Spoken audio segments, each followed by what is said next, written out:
Gold hub తాకట్టులో ఉన్న బంగారాన్ని విడిపించి కొనబడును. అదే రోజు ఆన్లైన్ ధరకు కొని డబ్బులు ఇవ్వబడును. నమస్తే, వెల్కమ్ టు మనం టీవీ. నేను వలి. గన్నవరం వైసీపీ అభ్యర్థి వల్లభనేని వంశీ పోలింగ్ ముగిసిన వెంటనే అమెరికాకు వెళ్ళిపోయారు. వల్లభనేని వంశీ అమెరికాకు వెళ్ళిన తర్వాత అక్కడే శాశ్వతంగా స్థిరపడిపోవాలని ఆలోచన చేస్తున్నట్టుగా తెలుస్తోంది. ఇక్కడ ఎలాగో కూటమి అధికారంలోకి వస్తుంది కాబట్టి కూటమి అధికారంలోకి వస్తే ఇక్కడ నేను సేఫ్గా ఉండలేను, ఎందుకంటే నన్ను టార్గెట్ చేస్తూ తెలుగుదేశం పార్టీ ఇక్కడ నా పని పడుతుంది అనే ఉద్దేశంతో ఆయన అమెరికాకు వెళ్ళిపోయినట్టుగా మనకు సమాచారం వస్తుంది. అమెరికాలో శాశ్వతంగా స్థిరపడిపోవాలని చెప్పి అక్కడ బిజినెస్ ప్లాన్ కూడా స్టార్ట్ చేసినట్టుగా తెలుస్తోంది. ముఖ్యంగా అమెరికాలో గ్రీన్ కార్డు సంపాదించారు వల్లభనేని వంశీ. అమెరికాలో ఉన్న కంపెనీల్లో పెట్టుబడులు పెట్టి ఇక శాశ్వతంగా బిజినెస్ కార్యకలాపాలు నిర్వహించుకుంటూ అమెరికాలోనే స్థిరపడిపోదాం అన్న ఉద్దేశం వల్లభనేని వంశీలో చాలా స్పష్టంగా కనిపిస్తున్నట్టుగా తెలుస్తోంది. ఇది పక్కన పెడితే ముఖ్యంగా అమెరికా నుంచి రాయబారాలు నడుపుతున్నారంట వల్లభనేని వంశీ గారు. వల్లభనేని వంశీ గారు అమెరికా నుంచి తెలుగుదేశం పార్టీ నాయకులతో అలాగే భారతీయ జనతా పార్టీ నాయకులతో కూడా టచ్లోకి వచ్చినట్టుగా తెలుస్తోంది. ఎందుకంటే ఇక్కడ కూటమి ఎలాగో అధికారంలోకి వస్తుంది కాబట్టి ఆ అంచనా ఉంది కాబట్టి పార్టీ మారాలనే ఆలోచన ఇప్పుడు చేస్తున్నట్టుగా తెలుస్తోంది వల్లభనేని వంశీ. కొంతమంది తెలుగుదేశం పార్టీ నాయకులు గతంలో ఆయన 2014 నుంచి 2019లో కూడా 2 సార్లు తెలుగుదేశం పార్టీ టికెట్ మీదే పోటీ చేసి గెలిచారు ఆయన. ఆ తర్వాత 2019లో జగన్మోహన్ రెడ్డి గారు అధికారంలోకి వచ్చిన తర్వాత జగన్ గారితో టచ్లోకి వెళ్ళి వైఎస్ఆర్ కాంగ్రెస్ పార్టీతో ట్రావెల్ అయిన పరిస్థితుంది.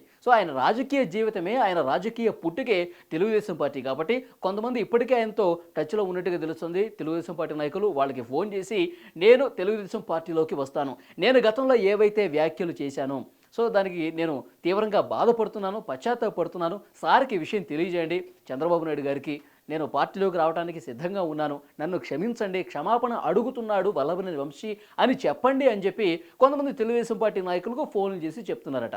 అయితే ఎట్టి పరిస్థితుల్లో నిన్ను తెలుగుదేశం పార్టీలోకి రాణించే 1% కూడా అవకాశం లేదని చెప్పి చాలా కరాఖండిగా ఆ తెలుగుదేశం పార్టీ నాయకులు చెప్తున్నట్టుగా తెలుస్తోంది.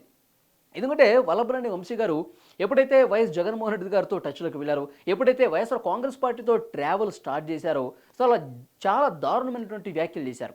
చంద్రబాబు నాయుడు గారిని ఉద్దేశించి, లోకేష్ గారిని ఉద్దేశించి, ముఖ్యంగా నారా భువనేశ్వరి గారు చంద్రబాబు సతీమణి గారి మీద ఎంత పరుష పదజాలంతో కించపరిచేలాగా, అవమానపరిచేలాగా మాట్లాడారో ప్రపంచం మొత్తం చూసింది.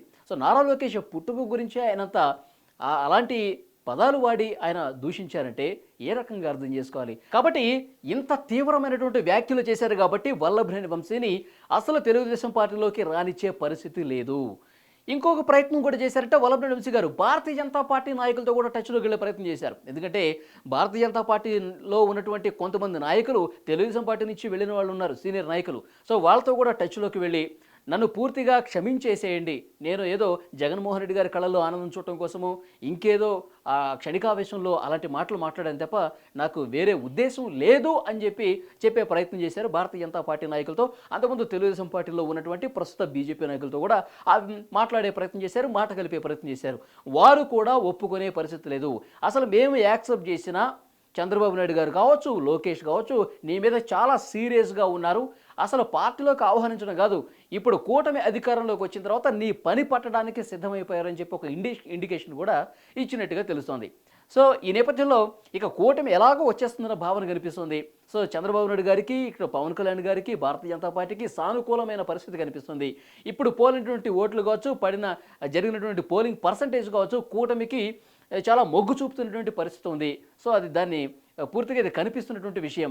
కాబట్టి కూటమి అధికారంలోకి వస్తే డెఫినెట్గా టార్గెటెడ్గా కనిపించేది మొదటి పేరు మాత్రం వల్లభనేని వంశీనే. కాబట్టి నేను ఇప్పట్లో ఆంధ్రప్రదేశ్కి వెళ్ళకపోవటమే మంచిది అనే ఒక భావనలో వల్లభనేని వంశీ ఉన్నారంట. అందుకే శాశ్వతంగా అమెరికాలోనే ఉండిపోవాలని, శాశ్వతంగా అమెరికాలోని తన నివాసాన్ని ఏర్పాటు చేసుకుని పూర్తిగా అక్కడ బిజినెస్లు చేసుకుంటూ అటే ఉండిపోవటం మంచిది అని చెప్పి ఆ రకమైనటువంటి ఆలోచనకి వల్లభనేని వంశీ గారు వచ్చేశారని తెగ ప్రచారం జరుగుతోంది. ముఖ్యంగా వైఎస్ఆర్ కాంగ్రెస్ పార్టీకి సంబంధించి వైఎస్ జగన్మోహన్ రెడ్డి గారి కళలో ఆనందం చూడటం కోసం మనకు తెలుసు వైఎస్ఆర్ కాంగ్రెస్ పార్టీ నాయకులు ఎలాంటి విమర్శలు చేస్తారో, ఎలాంటి బూతులు తిడతారో, ఎలాంటి తిట్లు తిడతారో మనం గత కొన్ని సంవత్సరాలుగా చూస్తూనే ఉన్నాం. కొడాల నాని గారు కావచ్చు, రోజా గారు కావచ్చు, మరికొంతమంది జోగి రమేష్ లాంటి వాళ్ళు కావచ్చు, అంబటి రాంబాబు గారు కావచ్చు. సో వీళ్ళందరూ కూడా నోటికి పని చెప్తూ వాళ్ళకి ఇచ్చినటువంటి శాఖ ఏంటి, వాళ్ళు నిర్వర్తించే బాధ్యతలేంటి, ఇవన్నీ పక్కన పెట్టేసి కేవలం ప్రతిపక్షాల మీద విరుచుకుపట్టమే, ప్రతిపక్షాలను టార్గెట్ చేస్తూ వాళ్ళ ఫ్యామిలీని టార్గెట్ చేస్తూ ఇక పవన్ కళ్యాణ్ గారి గురించి విమర్శలు చేసేటప్పుడు ఆ పెళ్ళాల గోల కూడా తీసుకొస్తూ ఉంటారు. సో ఇవన్నీ విసిగి వేసారిపోయారు జనం. ఇలాంటి వ్యాఖ్యలు చేసే వాళ్ళకు బుద్ధి చెప్పాలన్న ఉద్దేశంతో చాలా కసిగా ఓట్లేసి ఓడించే పరిస్థితి ఉందని చెప్పి అంచనాలు వెలువడుతున్నాయి. సో వల్లభనేని వంశీ గారికి పిక్చర్ మొత్తం క్లియర్ అయిపోయింది. అందుకే గన్నవరంలో తెలుగుదేశం పార్టీ అభ్యర్థిగా ఉన్న యార్లగడ్డకే గెలుపు అవకాశాలు ఉన్నాయని చెప్పి ఇప్పటికే కొన్ని రిపోర్ట్స్ వస్తున్నాయి. సో పూర్తిగా విషయం అర్థమైపోయింది కాబట్టి ఆయన ఆంధ్రప్రదేశ్ నుంచి అమెరికాకు చెక్కేశారని చెప్పి వార్త అయితే సో పూర్తిగా చక్కర్లు కొడుతున్న పరిస్థితి సోషల్ మీడియాలో కనిపిస్తుంది. మరి దీనికి సంబంధించి ఆయన క్లారిటీ ఇస్తారా లేదన్నది కూడా చూడాలి. తెలుగుదేశం పార్టీతో నిజంగానే టచ్లోకి వెళ్ళారా, భారతీయ జనతా పార్టీ నాయకులతో కూడా టచ్లోకి వెళ్ళారా?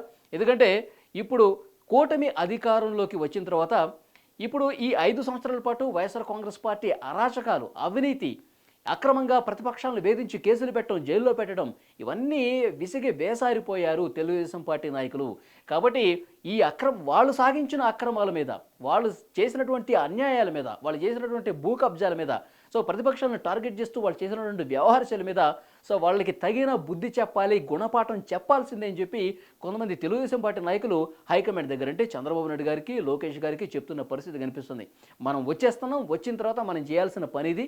ఒకవైపు మన మేనిఫెస్టోని మనం అమలు చేస్తూ, మన కార్యక్రమాలు మనం అమలు చేస్తూ, వీళ్ళు సాగించిన అరాచకాల మీద కూడా మనం దృష్టి పెట్టాలి. గతంలో లాగా కాదు, ఈసారి మనం చాలా స్ట్రిక్ట్గా ఉండాలి.